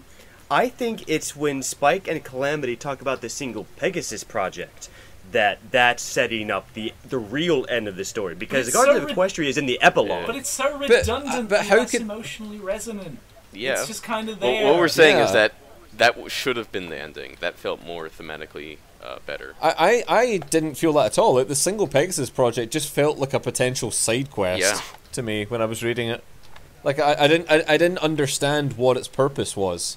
There's so much inherent emotional weight behind the use of the elements of harmony and finding new bearers that especially in feels season 1, it should have been the end. And it's exactly. And it's also the main focus of the chapter.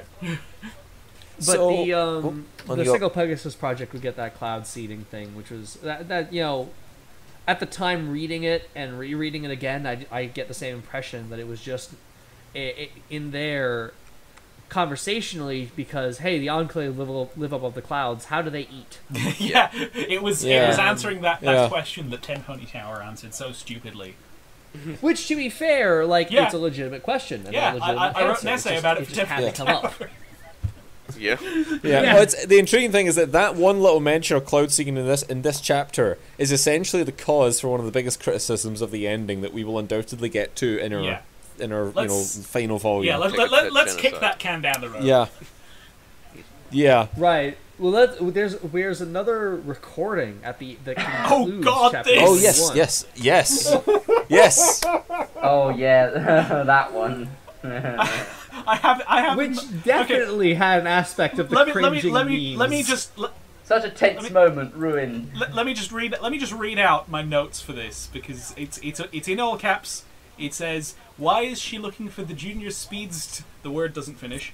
What is this? The fucking dumbest thing. And that's the note the chapter ends on. It just ends on a fucking wet fart.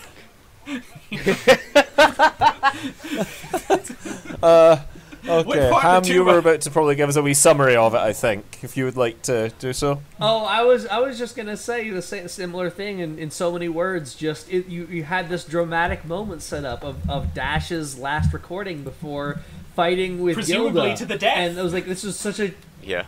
right. And it's a powerful moment, and then can we sing it again? Like, oh my fucking god! Like, and that's like one of those all the moments emotion of the scene. You're just like there, and it's just like, yeah, this is why I fast forward through the theme music when I'm watching an episode. You know? Yeah. I have a couple of other notes about the chapter. This is where I collected all the notes about just the things about the prose that bugged me. So I've just got like a small collection here of just really odd things, like the dialogue tagging. K-Cat's dialogue tagging. I don't like it. I don't like it. There is judge used as a speaking verb. Should I even bother with this? I just feel like I might be nitpicking. Yeah, go for it. Absolutely. All right. This is our final thoughts of Volume 2. Yeah. But yeah, I suppose it's worth noting that I brought them up in Chapter 21 because you have all these great points about like the the emotional resonance of the plot device, the Gardens of Equestria. But it just kind of didn't occur to me because the awkward prose kept bringing me out of it. There's this. There's this bit where Pip describes seeing all these books around the place, and then Velvet compliments the books, and this is where that screenplay pattern of thing where it's like showing and then telling, and stuff like that kept happening and just throwing me off. I mean, there's other bits like one of my notes here is Spike said nostalgically, "Stop it! That's not an applicable adjective to a manner of speaking. A manner of speaking is not nostalgic. A context is nostalgic. A subject matter is nostalgic. It's not a tone of voice." Wistfully, maybe. There's like a lot of Spike speaking verbed unrelated adjectives. There's a note I added while we were recording this where from chapter 14, violent light. It's like what? What is that? The cacophony of violent light. It's what? Yeah. I mean, it continues on to say deafening sound or something sound. I'm sure you did splendidly, Velvet flattered, and it's like, no, flattering is not a speaking word. And intoning, everyone is just like intoning all over the place, and it's such a rare word that it just like, Maybe I should start using that in my writing. Oh, for God's sake! There's one here. I can't remember what chapter it's from. I think it might be from chapter 21, where one of the gun noises is "fap fap fap." Oh yeah. No. That's the zebra rifle. That's actually, I think it was 19 or 20, but yes. Oh, yeah, it's from chapter 20. From chapter 20, little Pip describes something as. I remember that. I remember that because the audiobook of it changed the sound effect because he clearly didn't want to do that. Yeah, I remember it's just like I was reading through this and at first I misread it for a second there. I'm like, and I did a double take. And there's like the noisy death, and there's like the spinning death. And it's like, you need to come up with more metaphors for committing kilicide than adjective death. Spinning death. Here's another one that's not related to prose nitpicking because I feel like I'm being a bit mean there after all these great points about like this being the where this being a great setup for stuff, and it just feels like and here are all these nitpicks about prose. But no, there's this bit where Calamity out of nowhere, like Spike finishes this weirdly specific recollection of the Art of the Dress episode as a metaphor for like too many cooks, and Calamity just comes out of nowhere with this observation that democracies make a mess out of everything. Only time they can act is when they're threatened. And this just comes completely out of the blue. Wow. Oh yeah. Wow. and Little Pip has the response of, I wish I suddenly I'm glad I don't know more about Pegasus politics. Pip just like comes across as like, of course, and it's like suddenly she's like, yeah, that makes total sense. And it's like, is K-Cat secretly a monarchist or something? I think so. I mean, there's a sprinkling of these like weird random political observations here in a story that otherwise just seems to, like, whenever it is in danger of stumbling across a potentially political point, it like turns tail and heads the other way. Like, this is one of the things that I think bringing in the Star Blaster did, because the aliens as they're presented in Fallout 3 completely undermine a lot of the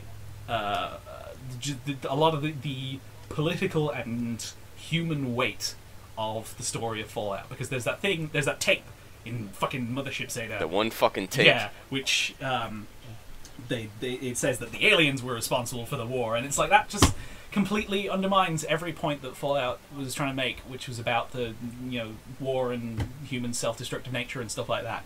And it's almost like by bringing the Star Blaster into the story, Kekat is going like, it is sort of doubling down on that. It's like, this is please do not read anything potentially controversial into this story, please. It is a fantasy story, and there are aliens. Look. I mean, that's the impression I get from the presence of the Star Blaster. I mean, it's kind of interesting, perspective on like the zebras and the cosmic horror of how they perceive the stars. But it is also just like, yeah, it's got nothing to do with there's nothing potentially applicable to real world institutions here. It's all about like friendship falling apart, and also zebras and dragons and menacing stars. And then at the same time as this, you've got weird out of place political observations like Calamity not liking democracy, and I think that's generally why I always recommend people is just don't bring that stuff up in your story. Yeah. Just don't. Yeah. Well, I suppose there's. I mean, I would disagree in terms of like never bringing it up, but like if you are going to bring it up, you like know what your point is and commit to it. Yeah. And explain it clearly and subtly. Don't just have a character come out and like be your author mouthpiece. That's seize the means of always production. Down with the bourgeoisie. Well, see, funnily enough, the most well-known example of a fucking author diatribe is Ayn Rand. The John Galt going on for pages and pages and pages, but like this is my political philosophy. Please listen to me. Yeah. Yeah. So like when people were saying about the Rainbow Dash scene at the end and that of the suddenly breaking into Junior Speedsters Are Our Lives by the end of it, there is a bit, just a few lines just above it that I find that I find actually really really good.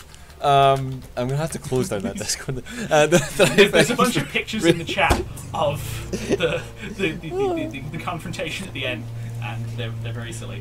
Yeah. Yes. So near the end of that, there's one particular line that I think is great, in that the whole scene being set is essentially Dash standing atop this mountain, looking upon the world coming to its final tearing apart. That she can no doubt see the flares of balefire detonations on the horizon, that the wind and dust is flying past, and she's seeing the world that she loved falling irreparably apart right in front of her, and it's all finally come crumbling down, which in itself is a very emotive setting for a scene. But when she's approached by Gilda, she's really it uses specifically that she just sounds tired, which is a really great tone to put down to Rainbow Dash of all characters by this point. Yeah. And then as it comes down to, there's this fantastic line, even while she's asking if she can sing it. It's when she says, oh, can we sing it? And the reply is, why? She says, because just for a moment, I want to remember an earlier, happier time, a time when the world didn't suck.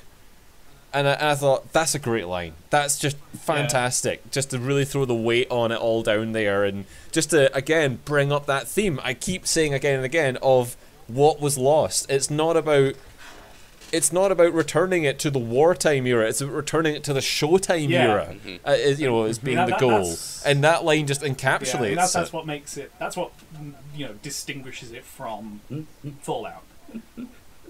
Yeah, exactly. Yeah. So I mean, like it may have had the cringeworthy bit for it, but that line was enough, to turn that little scene at the end into something really powerful to end a chapter about a solution to it. That it has that whole "I want it to be a time when it didn't suck" is essentially the final thought of the chapter that has just given you the objective for the main party to go out and use the one thing that could maybe do the thing that Dash wanted in this. It's that's a really good choice.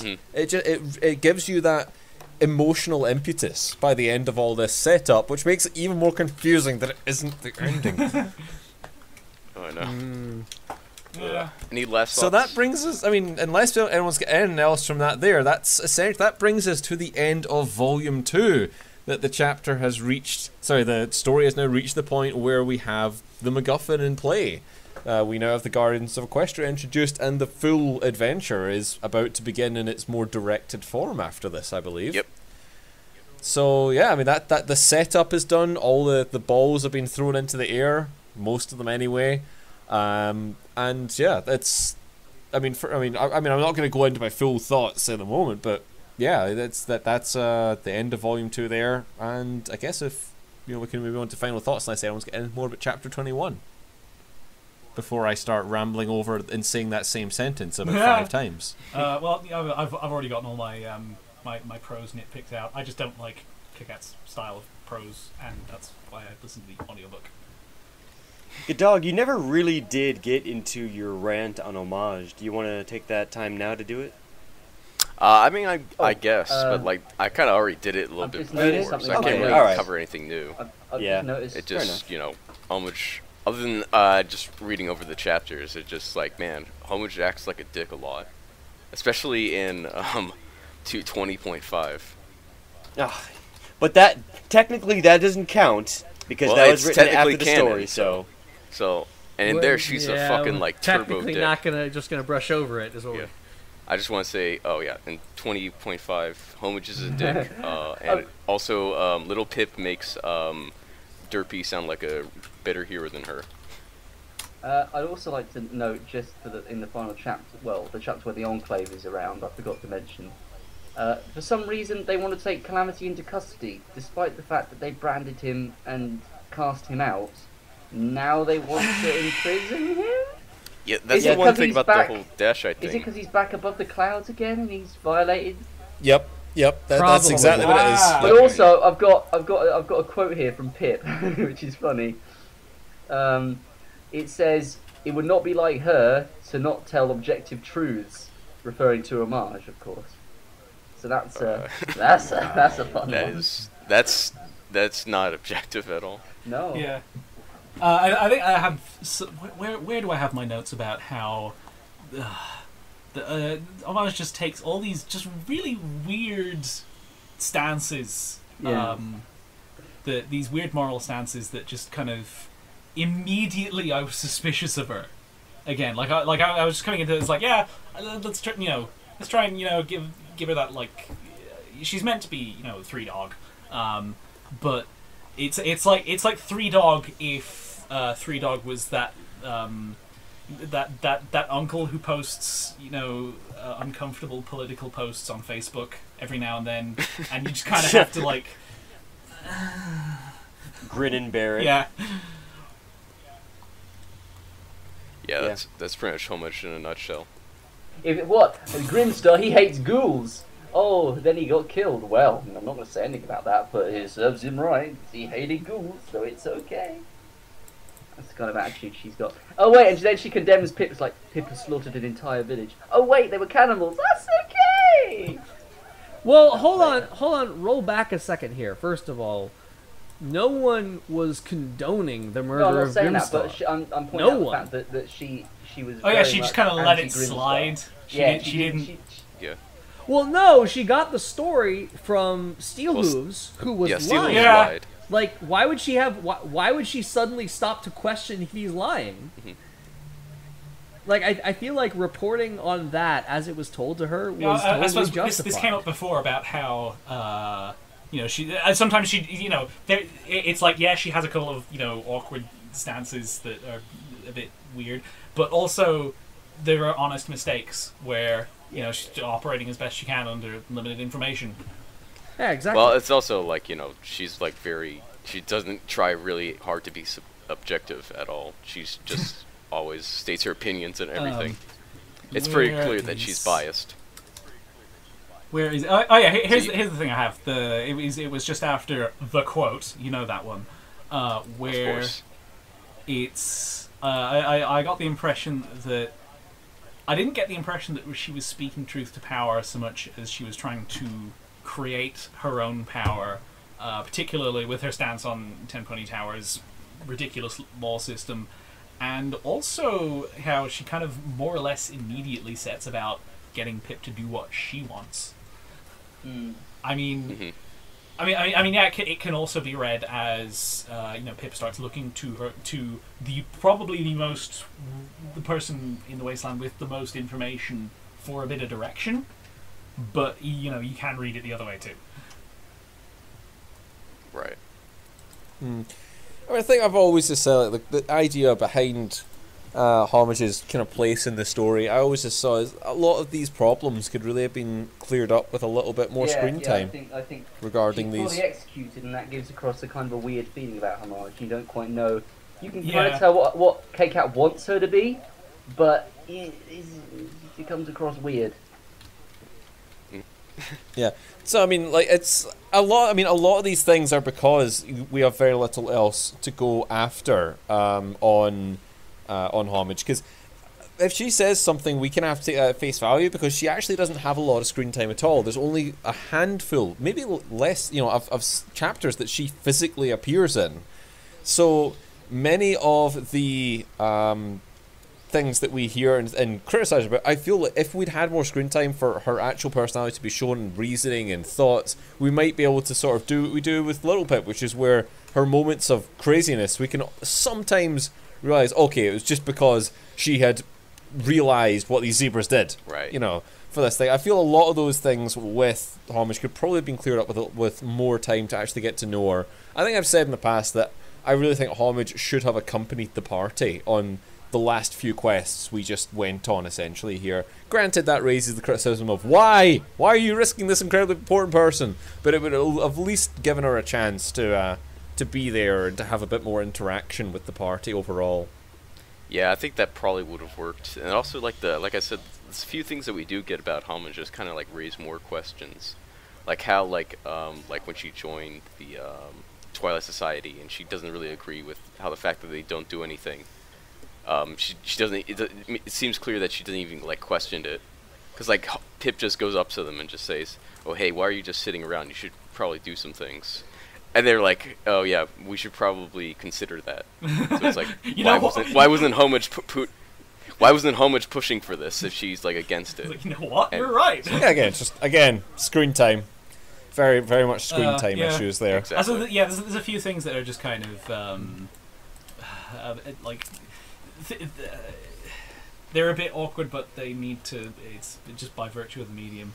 I mean, one note I've somehow missed it. I can't remember what chapter it's in, but there's a bit where it's after their after they're dancing, and there's the picture of Splendid Valley on the wall, and I think I have in my notes where. It's like Pip asks what it is, and I was just like, oh, that, and then that's a painting of foreshadowing. Yeah, that's good to have that down there. Overall, I think my thoughts on Homage are basically just that it was some great. I thought there were some interesting ideas that were just poorly executed in general. Like I thought, like again that quote. The honesty, someone's being honest is knowing when not to be. It's a fair thought phrased pretty awkwardly, and I feel like that can be applied to Homage as a whole. Yeah, I think that's a good way to kind of summarize the whole thing there. So, I feel like that's why I've just never had a huge problem with Homage in general, because I can see what was intended despite the execution. I think it's a bit like the you mentioned with the corrupted elements, and it applies to the potential elements as well, where the character of Homage was just all penned in by going, yeah, she's definitely the element of honesty, and I have to bend over backwards to make that make sense, despite all these decidedly not honest things she does. Exactly. And it generally just doesn't fit. Yeah, She doesn't feel it honest creates at all. problems that make things just sit kind of awkwardly. Yeah. So, I mean, I don't really have anything else I want to bring up specifically about any of these chapters. So, does anyone else get any specific points, I guess, before we get shoveled by Issei on to final thoughts? No, nothing specific. Yeah, I'm out of specific. Okay, I guess that's us, Issei. Alright. Yeah. So that's everything then. Well, for final, to lead into final thoughts, yeah. Yeah. So yeah, final thoughts, everyone. Well, you ordered it last time. That worked well. He means make us take turns. Oh yeah, okay, yeah. Captain Horse, final thoughts. Okay.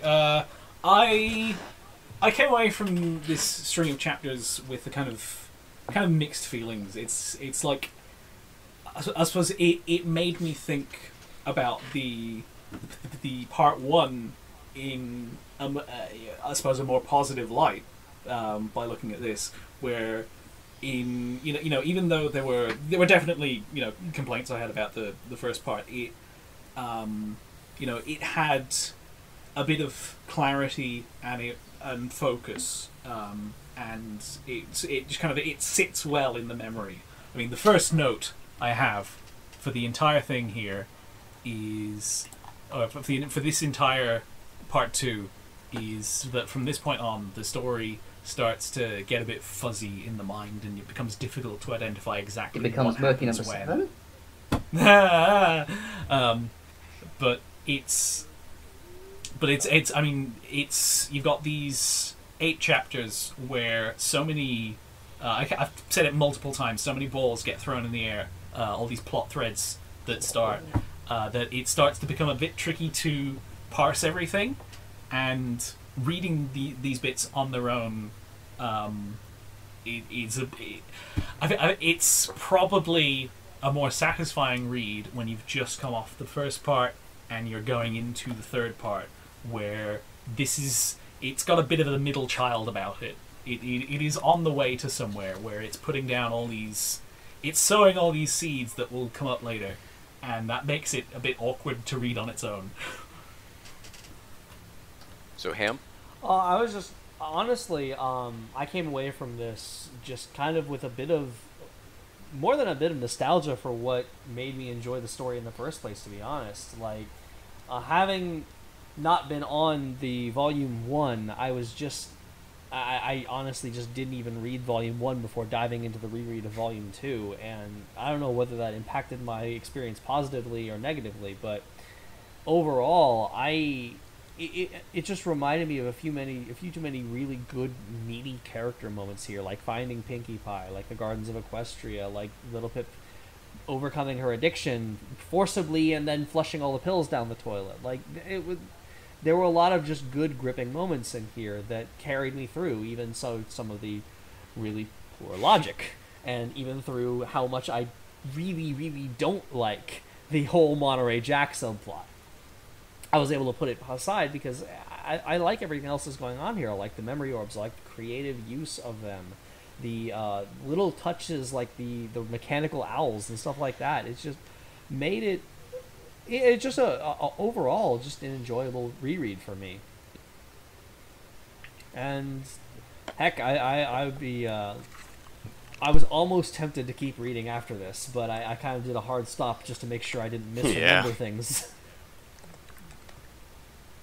So Fuzzy? I think the way I would kind of summarize it there is, if the first volume had been the one that caught my attention enough for me to keep reading this story, then the second volume was the one that invested me in it. Is the way I would lay it out there. And the first one had the setup to make me realize that this was worth my time. The second one was the one that made me start wanting to see that conclusion come about. And it did that through much more focus on exactly what happened with the world. Again, the first one sets up the world to be curious about, and the second one explains what happened to that world. And by the end of the second volume, we now know what happened, and now we know what they have to do to save it. And I think just that setup was what stood out to me throughout this, all the way through it, from just like what Ham said, those big moments with Pinky, the Gardens of Equestria, and all of the memory orbs leading up to the discovery of the gardens. It all builds into that nature of this is the revelation as to what the journey has to be. So that was what stood out to me with this one. I think it maybe got a little too sidetracked with trying to do subplots that really weren't necessary. The Monterey Jack thing was not great. I think maybe they could have cut one of the trips out of the tower, or given Homage a bit more time. So I think similar to what I thought with the last one, like the overarching main concepts that are being hunted with it and the themes going on are good. They're strong. They're investing. Sometimes it's just the little bits along the way that either feel unnecessary or a wee bit hammy when they're being put out there. So, that's the second time someone's used someone's name to describe how they felt. First fuzzy, now hammy. Oh, I'm so happy. Good dog. Gotta make the call down there. Yeah. So yeah, it's like the major things going on are good. I like that setup, and while in future a lot of what I was finding set up here wouldn't necessarily follow through the way I want it to, like with the elements or the gardens or the corruptedness, whatever. That's irrelevant, because at this point in the story, that's what it's got going for it to a first-time reader. Yeah. My thoughts were kind of, I guess, like a mix of fuzzy and horse, because I remember when I was reading through it the first time, I kind of stopped around, I kind of like paused around the first half of chapter 20, because all the weird problems and like plot threads kind of made me feel like, even though there's like some strong moments, I didn't feel like, it's kind of not really, it's kind of good going downhill. But then when I read again, I went back to it. I read, chapter 21. That definitely got me invested. So I guess overall, I would say that volume 1 was like stronger, like overall. But volume 2 had a lot of the very like big, high impact wham moments. You know what I mean? But overall, Yep. I would say volume 1 was the better one. Still, volume 2 like set up some future stuff. And obviously, it didn't deliver in the end for some of them, but it still was, overall, I think it was okay. Alrighty, Armix? Well, I think the thing that I really took away from these chapters is really the establishment of Pip's relationship with Homage, really. Seeing Velvet kind of start to crack a little bit and start to really suffer is an interesting thing, but she seems to... I'm kind of disappointed that Velvet doesn't really have a moment where she definitively kind of collapses. She has a few moments where she goes a bit crazy, but she never really has like a definitive crash, at least not in these chapters.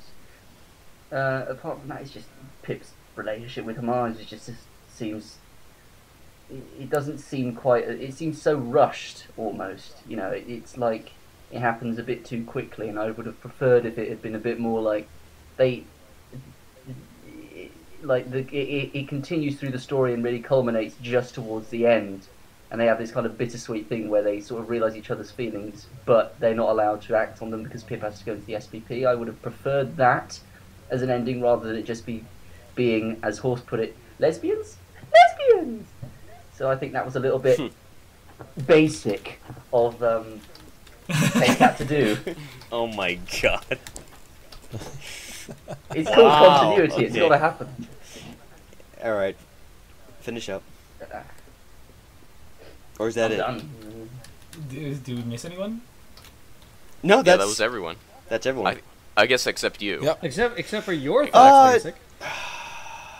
Well, I mean, I loved Fallout Equestria the first time I read it. Its issues weren't as present to me the first time around. The more I read it, the more issues I pick up on, and the more I don't get angry or pissed off at the story, nor am I really upset at K-Cat for being an incompetent writer, because this is fan fiction.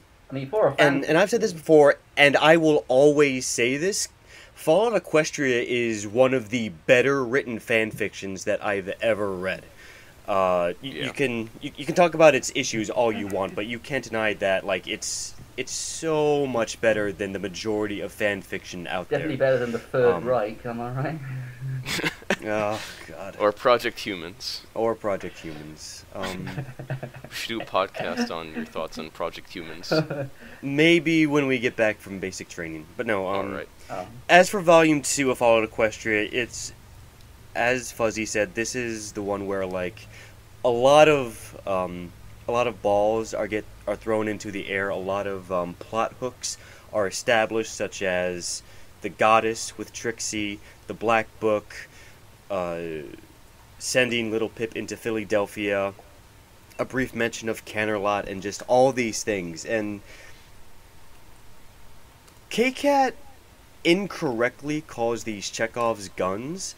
I would claim these as more setups for the story, for future payoffs.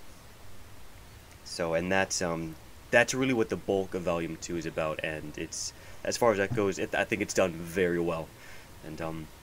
And I still enjoy it, even though I found myself raging at really dumb moments, like 10 Ponies' justice system, not so much their food. But thank goodness we have Forrest to point that out, because otherwise I never would have thought of that. Thank God for autism. I do that a lot. I ruin things. No, you don't ruin things, you enlighten us.